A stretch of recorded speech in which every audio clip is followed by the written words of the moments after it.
चलिए आज हम लोग आपकी कक्षा 10 के अध्याय 8 में जवानी शीर्षक से कविता है जिसकी रचना श्री माखनलाल चतुर्वेदी जी ने की है। आज हम लोग इसके दूसरे पद्यांश की व्याख्या सीखते हैं। इसके पहले हम लोगों ने पहले पद्यांश की व्याख्या सीखी, बहुत ही सरल है, यह भी बहुत सरल है। किसी भी कविता की व्याख्या के लिए, पद्यांश की व्याख्या के लिए उसमें जो भी शब्द आए रहते हैं उन सभी शब्दों का सरल अर्थ जानना बहुत ज़रूरी होता है। तो चलिए सबसे पहले हम लोग इसमें आए हुए सभी शब्दों के सरल अर्थ जान लेते हैं, फिर इसकी व्याख्या करते हैं। द्वार, चाहे इसको द्वार कह लीजिए चाहे दरवाज़ा कह लीजिए, ठीक है, तो द्वार ही अच्छा है, द्वार ही रहने दीजिए। बलिका अर्थात बलिदान होने का, बलिका अर्थात बलिदान होने का। खोल चल, खोल चल अर्थात खोल कर, खोल चल अर्थात खोल कर। भूडोल, भूडोल का मतलब होता है पृथ्वी को कंपित कर देना या पृथ्वी को कंपायमान कर देना, तो चाहे कंपित कर देना कहिए चाहे कंपायमान कर देना, ठीक है, कर दे इसका वही अर्थ होगा। एक, इसका एक एक, ठीक है। हिमगिरी हिमालय, हिमगिरी हिमालय, एक एक एक। सिर का इसका वही अर्थ होगा। मोल कर दे अर्थात समर्पित कर दे या बलिदान कर दे, समर्पित कर दे या बलिदान कर दे। मसल कर अर्थात दबा कर, मसल कर अर्थात दबा कर। अपने इसका वही अर्थ होगा। इरादों से अर्थात संकल्पों के समान या संकल्पों की तरह, चाहे जो कर लीजिए, एक कोई ले लीजिए, चाहे संकल्पों की तरह चाहे संकल्पों के समान। उठाकर इसका वही अर्थ होगा। दो हथेली, दो हथेली है या दो हाथ है, दो हथेली है या दो हाथ है। कि पृथ्वी गोल कर दे, इनका वही अर्थ होगा, बदलेगा नहीं। रक्त माने खून है वही होगा, या है इसका भी वही अर्थ होगा। नसों, चाहे नसों कह लीजिए चाहे धमनियों कह लीजिए, चाहे नसों कह लीजिए चाहे धमनियों। क्षुद्र, क्षुद्र का मतलब होता है तुच्छ या शक्तिहीन, तुच्छ या शक्तिहीन। पानी इसका वही अर्थ होगा। जांच कर, जांच कर ले या परीक्षण कर ले, जांच कर ले या परीक्षण कर ले। तू, ये युवाओं के लिए है, युवाओं की जवानी के लिए है, इसका अर्थ यही होगा। लेकिन शीश माने सिर, दे कर, दे देकर, दे देकर, तो सिर, शीश दे देकर इसका मतलब होगा बलिदान होकर, ठीक है, शीश दे देकर अर्थात बलिदान होकर। जवानी इसका वही अर्थ होगा। तो सभी कठिन शब्दों के अर्थ हम लोगों ने देख लिए। अब हम लोग को व्याख्या करनी है, लेकिन व्याख्या करने से पहले हम लोग थोड़ा सा संदर्भ और प्रसंग की बात कर लें, फिर व्याख्या करते हैं। तो देखिए, यदि संदर्भ की बात करें तो जब मैंने इसका पहला पद्यांश आपको बताया था तो वहाँ पर मैंने आपको संदर्भ बताया था, तो वह संदर्भ जवानी के जितने भी पद्यांश हैं सभी के लिए होगा। तो आप पहले भाग से जाकर के देख लीजिए। प्रसंग बार बार बदलता है, जैसे ही पद्यांश बदलते हैं प्रसंग बदल जाता है। तो चलिए हम लोग प्रसंग लिख लेते हैं। आप प्रसंग हेडिंग डालेंगे और डैश डालकर लिखेंगे प्रस्तुत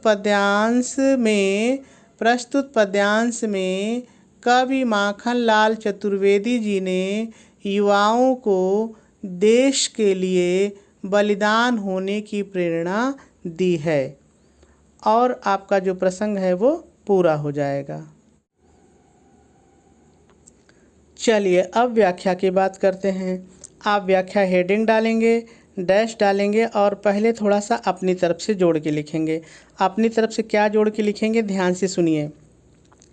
प्रस्तुत पद्यांश में कवि श्री माखनलाल चतुर्वेदी जी देश के युवाओं को संबोधित करते हुए कहते हैं, हे देश के युवाओं, मातृभूमि पर, अब आ जाइए काव्य पर, मातृभूमि पर बलिदान होने की परंपरा का, इतना आपको अपने जोड़ना है, परंपरा का द्वार खोल कर, फिर अपने जोड़े पृथ्वी को कंपायमान कर दो, और अपने जोड़े और हिमालय के एक एक कण की रक्षा के लिए अपने जोड़े अपने एक एक सिर को बलिदान कर दो।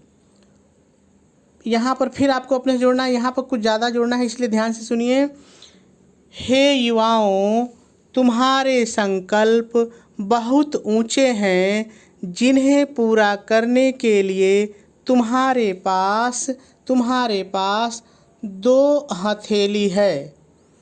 अपनी उन हथेलियों को, फिर अपने से जोड़िए, अपनी उन हथेलियों को अपने संकल्पों के समान ऊंचा उठाकर पृथ्वी को दबाकर गोल कर सकते हो, अर्थात अपनी बाधाओं को दूर करके अपने उद्देश्य को प्राप्त कर सकते हो। हे युवाओं की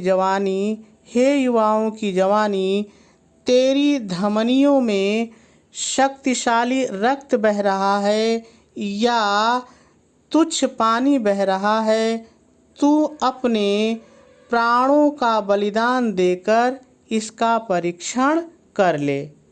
और आपकी व्याख्या पूरी हो जाएगी। चलिए अब काव्य सौंदर्य देख लेते हैं। देखिए, यदि भाषा की बात करें तो खड़ी बोली है, शैली की बात करें तो उद्बोधन है। देखिए, जब कोई व्यक्ति किसी को कुछ ज्ञान की बात करा रहा हो, कुछ उसको बता रहा हो, तो वहाँ पे उद्बोधन शैली होती है। आप देख रहे हैं कि यहाँ पे जो कवि महोदय हैं वो देश के युवाओं को के अंदर जोश भर रहे हैं, उनको उनकी ताकत से परिचित करा रहे हैं, तो यहाँ पे उद्बोधन शैली है। वीर रस है, यहाँ पे रस की बात करें तो वीर रस है। आप देख रहे हैं कि कविता में त्याग की बात हो रही है, बलिदान की बात हो रही है, खून की बात हो रही है, तो वीर रस है। ठीक है। छंद तुकांत मुक्त है। तुकांत मुक्त का मतलब है कि किसी भी लाइन के जो शब्द लास्ट में जो शब्द गिरते हैं वो अलग अलग हैं। अगर ऐसे शब्द होते जैसे पानी, नानी, दानी, ऐसे शब्द होते तो वो तुकांत होते, लेकिन ऐसे शब्द नहीं है तो ये तुकांत मुक्त है। ठीक है। अलंकार की बात करें तो अनुप्रास और उपमा अलंकार है। कैसे है आप देख लीजिए। देखिए, खोल चल, यहाँ पे भी ल है अंत में और यहाँ भी अंत में ल है, तो ल की पुनरावृत्ति हुई है।